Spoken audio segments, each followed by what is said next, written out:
Max Holloway and the Korean Zombie are scheduled to fight at UFC Singapore later this year. But my question is, why? Why now? Why after all this time? Are fans even interested in this fight still? I'm going to try and do my best to answer these questions, but before we do that, make sure you subscribe as we've got brand new videos coming out every week. So with the news of UFC Singapore's main event being out of the bag, I'm going to give a little recap of both these guys' careers leading up to this point and then question why this fight is happening. So Max lost his featherweight gold against Alexander Volkanovski at UFC 245. I was actually in Sydney at that moment for that event and the crowd reaction was crazy.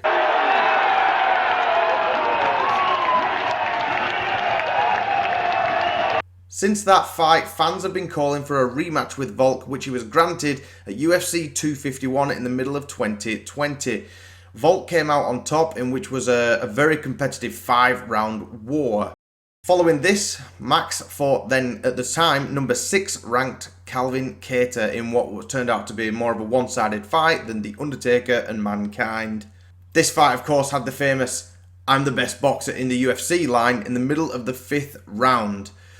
Following this, later that year, there was a decision win over Yair Rodriguez, which then secured Max a third chance at beating Volkanovski. Whilst the third fight was still competitive, Volkanovski got the win in a more convincing fashion. And since then, we've had Max Holloway. This year, he fought Arnold Allen in such a great back and forth fight, but obviously Max came out with the win. And now that brings us to the present day, where we've got the fight announcement with the Korean Zombie. Now, does anybody else feel like Max is just out here doing side quests? Like he's just out here completing featherweight before he makes his jump up to lightweight? It's almost as if he's going back to find lost loot just to get this last dominant decisive win. But let's talk about the Zombie. So in 2020, Brian Ortega secured a decision win over the Korean Zombie. Following that, the next year, Zombie beat Dan Ige via decision. Then obviously 2022, we all know what happened when he stepped up to Volkanovski. That was one of those fights where you almost you start to feel sorry for the Korean Zombie because it was just so one-sided, especially towards the end. Mercifully, it got stopped in the 4th round. But my question is, after that, obviously granted his last fight was against the champion, but when it's that one-sided, does it warrant a fight with who many people consider to be the featherweight greatest of all time, excluding Volkanovski? So, does it really warrant it? Is it just because these two have fought everyone else and yet they're still yet to fight? Is that the reason?